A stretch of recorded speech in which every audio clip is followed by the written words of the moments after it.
Voilà, on est de retour en Californie. Écoutez, j'ai été courir aujourd'hui avec cette paire de chaussures.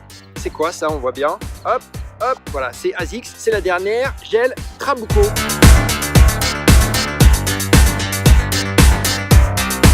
Gel Fuji Trabuco 7. Gel Fuji Trabuco 7. J'ai fait une sortie aujourd'hui avec. Alors, je trouve que déjà, je précise un truc. Moi, j'étais un peu fâché avec ASICS ces dernières années pour plusieurs raisons. D'abord, parce que ASICS, c'est tellement une marque énorme dans le running, notamment. Ils sont leaders ou ils étaient leaders, on ne sait plus très bien. En tout cas, ils ont pendant très longtemps été leaders.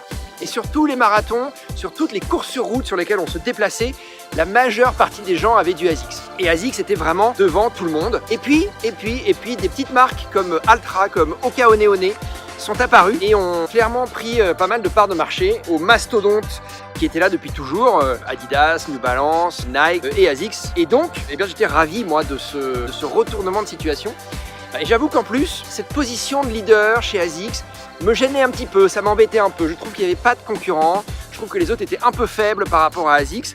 Même si ASICS avait tout pour évidemment être en tête. Moi j'aime bien les underdogs comme on dit ici aux États-Unis. J'aime bien les challengers. J'attendais avec impatience que d'autres marques se réveillent. ASICS c'est une marque qui a toujours été excitante. Voilà, c'est une marque japonaise, c'est une marque lointaine. C'était un peu mystérieux. Et puis c'était une marque qui a toujours fait des produits de qualité. Voilà, ça on n'en doute absolument pas. Sinon les gens évidemment n'auraient pas porté du ASICS. Donc ça c'est la première raison. Puis la deuxième raison c'est que d'un point de vue du marketing, ça je vous raconte un peu ma life, mais d'un point de vue du marketing et de la communication, les gens chez ASICS ne traitaient pas toujours bien les journalistes. Voilà, on n'avait pas beaucoup d'infos, ils nous snobbaient un peu, ils nous prenaient un petit peu de haut. Et ça, évidemment, il n'y a rien de pire pour un journaliste que de se faire prendre pour un imbécile ou de se faire prendre de haut. Ça nous énerve au plus haut point. Donc voilà, donc j'étais un peu fâché contre ASICS. Et puis, voilà, c'est la deuxième paire d'ASICS que je teste. La première, vous vous souvenez, c'est la Gel Pursu, qui est une chaussure avec un renfort anti-pronation et que j'ai beaucoup aimé. Pourtant, j'allais un peu à reculons dans ce test, mais j'ai vraiment beaucoup aimé la chaussure. Le test est sur le blog, allez voir. Et puis aujourd'hui, donc j'ai commencé le test de la Trabuco. Et pourtant, moi, en trail running, comme vous le savez, je suis un fan d'Altra, je suis un fan d'Oka. C'est les marques qui, pour moi, aujourd'hui, représentent l'avenir du trail running. Mais ASICS, j'ai fait l'effort de chausser cette chaussure aujourd'hui et j'avoue que j'ai pas été déçu. Alors, elle est un peu lourde, la semelle on le voit, elle est très crantée, elle est très agressive, elle est un peu épaisse aussi, hein, on voit bien ici. Du coup, elle est un peu rigide, vous voyez, regardez, hop, j'ai beaucoup de mal à plier la chaussure. Donc la semelle est un peu rigide et donc ça tape un peu. Bon, c'était une première sortie, j'ai fait 10 km sur du trail, sur les terrains un petit peu montagneux, là, plutôt des collines que vous voyez derrière moi. C'est très sec, c'est très poussiéreux, il y a des endroits, il y a un peu de sable. Et alors bon, évidemment, il y a une accroche de dingue. Alors ça, c'est sûr qu'il y a une accroche de folie furieuse sur cette chaussure. Ça fait longtemps que je n'avais pas connu une accroche comme ça. Et la tige, ma foi, la tige, j'ai pas grand chose à dire. Mais c'est surtout que cette tige, mais regardez, je sais pas si vous voyez bien, elle est hyper protectrice cette tige. Il y a des renforts, mais de partout, regardez. Devant, tout ça là, c'est un peu coqué, quoi, une sorte de coque un peu rigide. L'arrière, le talon, un talon très rigide, renforcé avec une épaisseur supplémentaire à l'arrière. La chaussure, malgré toutes ces protections, cette chaussure, elle reste confortable. En tout cas, c'est ce que j'ai ressenti aujourd'hui. Un petit côté bémol, c'est la semelle. Ça tape. Alors du coup, je pense que c'est une chaussure plutôt pour les longues distances parce qu'elle va vous protéger énormément. Alors c'est sûr qu'il n'y a rien qui va traverser, quoi. Rien va vous faire mal. Donc ça, c'est très bien.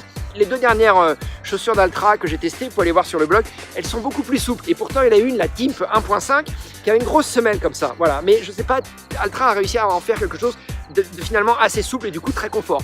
Donc cette chaussure, c'est pas son confort aujourd'hui qui m'a vraiment impressionné, c'est plutôt sa tenue de route, sa tenue de sentier si je puis dire, une grosse accroche, très bonne stabilité. Vous avez le pied qui est super protégé, donc elle est très protectrice, mais elle manque un petit peu de souplesse, elle manque un peu de confort sous le pied. Voilà, alors est-ce qu'on s'y fait sur les plus longues distances? Je vais voir ça dans les jours qui suivent. Mais en tout cas, voilà, je voulais vous donner ce premier feedback. Donc, tige très confort, très protectrice, accroche incroyable, rarement vu ça. On le voit, quoi, c'est vraiment hyper agressif, hein. Regardez. Hop là, voilà, c'est super agressif ça comme accroche, hein. Donc c'est vraiment pour les sentiers cassants, difficiles, pierreux, piégeux. Voilà, cette chaussure, je pense qu'elle fera des merveilles, elle rendra vraiment service sur ce genre de sentier, voilà. Mais après, sur des sentiers où vous pouvez vraiment allonger la foulée pour courir vite, je suis pas sûr que ce soit la chaussure qu'il faille absolument porter. Je pense que c'est plus une chaussure pour terrain très accidenté.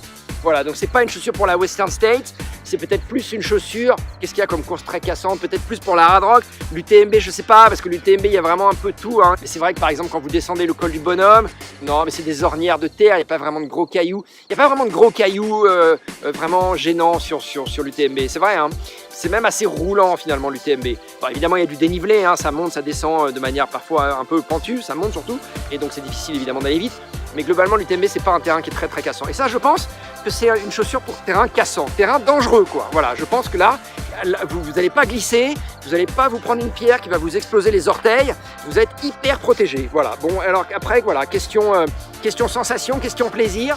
Pour le moment c'est pas là, mais peut-être que dans les jours à venir je vais m'y faire. Il faut dire aussi que je sors de tests Altra de chaussures bien souples et que je viens d'aller faire un half Ironman au Vietnam et que évidemment j'ai couru sur la route avec une Adidas très souple, très agréable. Donc voilà, c'est vraiment une chaussure de trail telle qu'on l'imagine quoi. Un peu rigide, protectrice. Je vais vous en dire plus dans les jours qui arrivent. Allez, ciao!